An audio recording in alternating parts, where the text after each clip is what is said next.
Hello and welcome to DMC Sport Podcast. It's a show where we look at all the trending issues in the world of sports: basketball, tennis, Formula One, golf.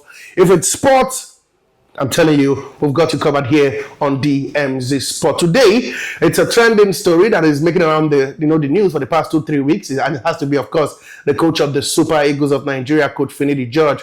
It's no news that, of course, FINIDI George played his two World Cup qualifying game where we lost to Benin Republic in Abidjan and played a 1-0 draw against, of course, Bafana of South Africa at the Godswill Akpabio Stadium in Uyo. Today, we're looking at the fracas between Victor Osimhen and FINIDI George that caused an outburst on social media.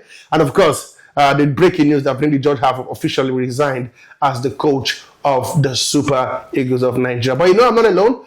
I've got my partner with me. He's Jesse Gideon. Jesse, welcome to the show. Thank you, Ganon. And now let's talk about it. Well, before we go to what transpired between FINIDI George and, of course, Victor Osimhen, let's start off from your impression about the game Nigeria had. First of all, the game in Uyo and, of course, the game in Abidjan. How impressed or unimpressed were you with the performance of the Super Eagles? I was not impressed. I was not impressed. Yeah, the game was all Nigerians were ready, expectant, and want to see something new because it's a new coach. Exactly. Let's see. Okay, this is a Nigeria guy. He's played in Nigeria. He's a good coach around. First of all, he's a good Nigeria, a good player. Yes. Now a good coach. Okay, and now he's running the good team. Yeah. So let's see. This is the same group of boys that somebody used to get to the final to scatter calf. Absolutely. And now, you as a good player, now a good coach, want to see something new technique, new concept, new lineup, and all that, and we're disappointed. Really disappointed. What do you think went wrong? Was it the coaching or was it the player? Because a lot of people were, some sides said, it was the coach, FINIDI George, that did not play very well. Some said, no, it was the players that were not committed. After all, some of them strode into the park, into the training camp as late as Wednesday for a game on Friday. It's not their fault with that, the NLC strike. The NLC strike made some of them could not get flights and from all Abuja. that. They had to sneak some of them with private jet and all that. Yeah. But yet they play rubbish. That's sad. And now let's go move to what's happened now, the big fracas. FINIDI George, during one of his media rounds, was asked a question. That's even long before the game against Nigeria and, of course, Bafana. And he said, I'm not going to beg any player to play. That's what he said, any player to play for Nigeria. I will call players who want to play for Nigeria and want to wear the green, white, green jersey. And, of course, it looked like Victor Osimhen saw that as an attack. And then we saw a rant where he went on social media saying that he even had to speak with the coach, that he called the coach in the presence of the doctor. He spoke about the issues around why he could not make it. And even asked FINIDI George whether he could join them in camp, to be part of the team in camp. Just at least, so that for that moral support, which I think, to me, personally, I don't think it's a normal thing to do. How do you tell a coach you want to join the camp because you want to give them moral support? It's just like, let me take you back to 1994. Maybe Okocha calling first half that he wants to come to camp and give moral support to but Musa was there. But as a player, it was a player. He was not playing anything. So it was a moral support. So what do you think? So now, if you want to come to us a moral support, seeing a senior player like Musa was there as a moral support. Yeah. So he was. So do you think the outburst by Victor Osimhen was the right thing to do? I know say things like this go stop. I know for sure. You get. Immediately I do the MRI. The next day, the doctor called me. I go in office, and then they talk to me. So I call FINIDI. Immediately, I called FINIDI. You understand? I called FINIDI immediately. He was on the phone. I told one of my guy, make himself do video as the doctor and me. They speak to FINIDI. I get the video in which I go post them for my story now when I finish this live. Do you understand? I know they address nothing. I let anyone believe what they won't believe about me. I know they address anything. You understand? I know they address anything. Everybody knows say if I play whether na club side, whether na for Nigeria, I dey play my heart out. I don't care wetin anybody go talk. I do wetin I want to do. I just let everything go. You understand? But I no go allow that disrespect for anybody because I dey respect person before I disrespect the person. I no go allow that nonsense. I no go allow that rubbish. Come put stain on my name. I no dey allow that nonsense. I think I don't keep quiet enough. A lot of you all they bring stupid agenda. Osimhen this, Osimhen that. When I don't want to let my name rest on my mouth. Now the talk nonsense. I don't care if that thing if you need to talk now false or now whatever. I go post that video for my story, and I go post the picture also. And the screenshot, when I dey follow Finidi they talk, because all of that they believe say person will just keep quiet because the person they play ball. Ogun kill anybody, any kure aje wallahi talai. Any of una where they believe all those nonsense, any kure wallahi talai lebani ko da fun alaron yin, any kure wallahi talai, any kure say. You don't understand? Anybody like me that they talk nonsense. I don't lose respect we I get for that man. I don't lose him now. I swear to God, I don't lose him now because why? I call him. I tell him this thing. Even when what I tell him? I tell him say make him allow me. Make I come camp. I can't deal with the boys. Now what thing I tell him be that? All these things I get them for video. I get everything for video. All these things I get them for video. I tell them say make you allow me come camp. Make I come follow the boys them talk. Make I come follow them day. You get. I spoke to some of my teammates also. You understand? I tell them, what did he tell me? Oh no, you have to be with the family. Oh this, oh that. I say no problem. What thing I go do? I go live my life. They go. The best way to Let's not even go there first. Okay. You know, there's no smoke Without fire. without fire. Yeah. And if Osimhen would jump on social media and air his mind, Go on an outburst. it's because Finidi did not say his own on social media. So the point is, Okay. what did Finidi say backstage that made Osimhen say so much? A lot. Because he said a lot. He said a lot.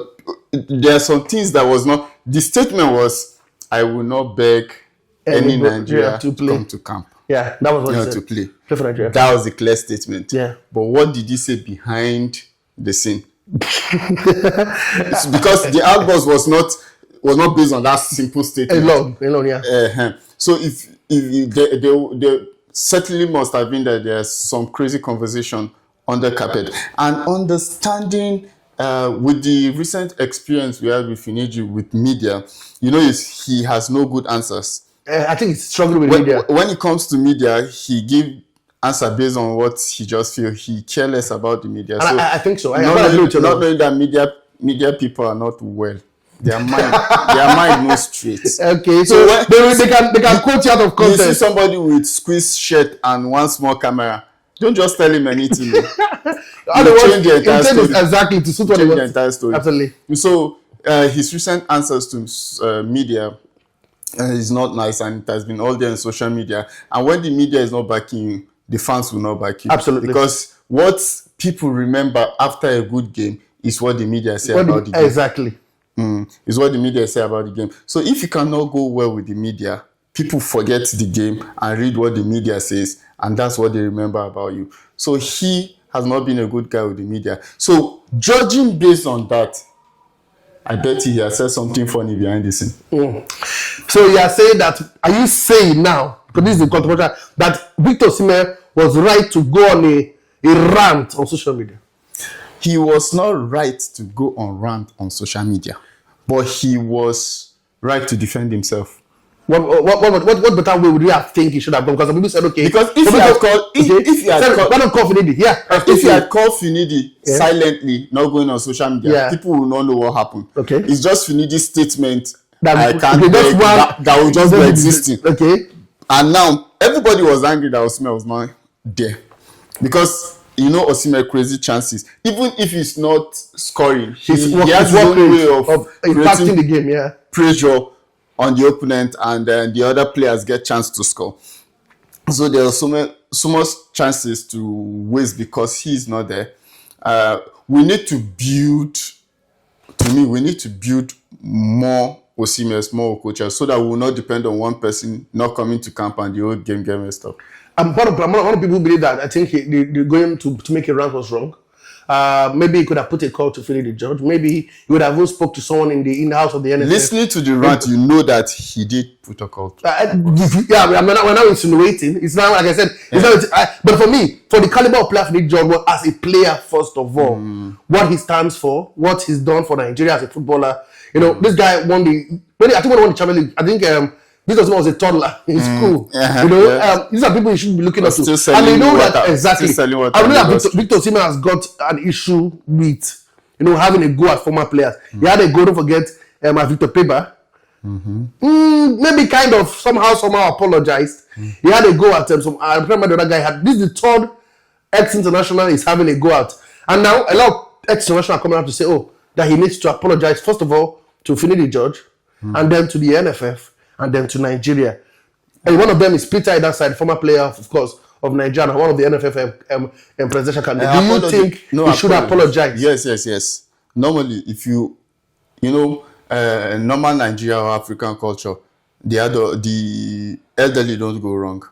That's the African culture. Yeah. But also because they don't make mistakes. So even if an elderly person makes mistakes and a younger person say some harsh words, he still go back to apologize to make peace, because old people words they catch young people. If he spoil career, if he swear for everybody said they should ban him for the Super Eagles forever. No, they if can't. He does not apologize. No, they stop calling him up. NFF, stop inviting him. They can't do that. They can't do that. They're just trying to cover their shame. He decided to throw in the towel. It's not Osimhen that made him resign now. I'm talking about Victor Osimhen. So people are calling for his ban. That he does not render the apologies. He should be banned. He should be blacklisted. That is what I'm saying. It's not because Osimhen refused to come to camp that made FINIDI to resign now. No, it's not the reason. He saw what he saw. Anyway, he needs to apologize. Okay, now let's go to FINIDI George, because I quite agree he needs to apologize. I felt it was out of place to make such a statement. I felt for the fact that it's FINIDI George.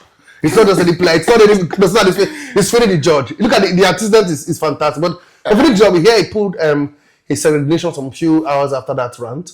Report was that, you know, it was not news that on Thursday there was a meeting between the Ministry of Sport Development and of course the NFF. Yeah. They had a meeting. FINIDI George said he put his plan forward. He tried to. There was no discussion about him being replaced or him being sacked. Voila! In the night of Thursday, a communique was released by the NFF that they were going to go for an expatriate technical advisor who will oversee Nigeria in AFCON and the qualifiers. What does that imply? That either FINIDI George steps down to the assistant coach or head coach. Even if he's head coach, they'll take advice higher than the head coach. And then he becomes second field like he was on that Jose Peseiro. That is one. Or it means that he would leave the job or they'll fire him and get a new coach. 2 days after coming to FINIDI George, he said he didn't even get a message. He didn't get a call. Nobody was talking to him about what the plan was. There was speculation that they want to reduce his salary from 15 million naira to 5 million naira and they give him the assistant role. Those are speculation. But what I can confirm to you from FINIDI himself was the fact that he said that he didn't get any call from anybody. Nobody talked to him. That means they did not want him. And that was why he rendered in his resignation letter. Maybe his own version of the communique is still being typed. That's why he has not seen a copy yet. Okay. But the point is probably to me he does not want to mess up his own career. This is the fastest. Yes, fastest. 47 days. 47 days was he in charge of the Super Eagles. Yes, 47 days, 47 crazy days. Absolutely, because we had few matches, bad talk on social media. We just had a talk, you know. If they even give that. Kingsley went to did a press conference, unveiling and a press conference in press tour in Lagos. Came back and then back, 2 games. Lose 2 games. They back and forth. Will he stay? Will he not go? Meeting, communicate, and Victor Osimhen's rant and then his resignation. How many days? 47 days. 47. That's a month and 17 days. If it's 30 days, if it's 31 days. That's the longest staying coach in the history of. Exactly. It should be so. But quickly now, let's look at it. What next for the Super Eagles? Because we're hearing from the ministry that they don't want a foreign coach. They can't pay a foreign coach. And the NFF are insisting on a foreign coach. But before we go to that segment, do you think FINIDI George was a scapegoat by the NFF to, okay, let's throw you under the bus and then get out? Which after all, we all knew from the onset that the NFF wanted a foreign-based coach. It's just like saying you sell the match so that they're just using to sell the match. So in fact, he was intentionally, he was a scapegoat. They used him to sell the match. So, we will get normal Nigerian coach and let's see how far it goes. And now we've fixed Nigerian coach and he messed up 2 games and we are not qualifying and we need someone to make us qualify. So we need to get a foreign coach now to make us qualify. So the story is perfect. So do we need a foreign coach? We don't need a foreign coach. We need a coach that will make us qualify and help us win. Okay, so do you think So we have do we have a local based If we coach can that get a local based coach that can give us that win, let's go for it. But if we can't, then we have to manage the foreign one. After all, we have money. Can we pay the foreign base? Because we have- said Nigeria this have they will money. not pay. Nigeria have I know, money. but with the ministry pay, they say they We're don't want sport to pay. yam. We're sport yam. Okay, guys, I'll wait and see how it pans out. But before I let probably leave the studio, okay, on this FINIDI Georgie show, can Nigeria still qualify for the World Cup? I will still have hope. 6 games, I 3 will- home games, 3 away games. still- You're not even winning your games at home, so I would have said, okay, I would have done my The options with good goals. Okay, If we have good goals, we still have hope. there's hope on paper. Now, all our 6 games, we can win it. All the 6 games with But good can goals. we win all the 6 games? Miracles will happen. As you've rightly said in the last game, you said a football is a game it's a round leather game with so much miracle. Anything can happen in the next 1 minute. Okay. I will wait and see how things pan out, guys. I'll come on the free. It's not loose again. Like I said, FINIDI George, unfortunately, his time as the head coach of the Super Eagles is over for 7 days. Resigned. Wait and see what the NFF's plan is for Nigeria. We'll keep you up to speed what's happening in the glass house, that is the NFF, and what their plan is for the Super Eagles, who to take over, and then most importantly, what the plan is ahead of the World Cup qualifier. Not forgetting the African qualifiers that will be taking place later this year. Okay. Thank you very much. Do like, subscribe, and share this video as we begin to build the fan base. Don't worry, all the latest sports. Like I said, if it is live games, reports, news, interviews, only here on DMC Sport Podcast. For now, enjoy your day. We're back on the next edition.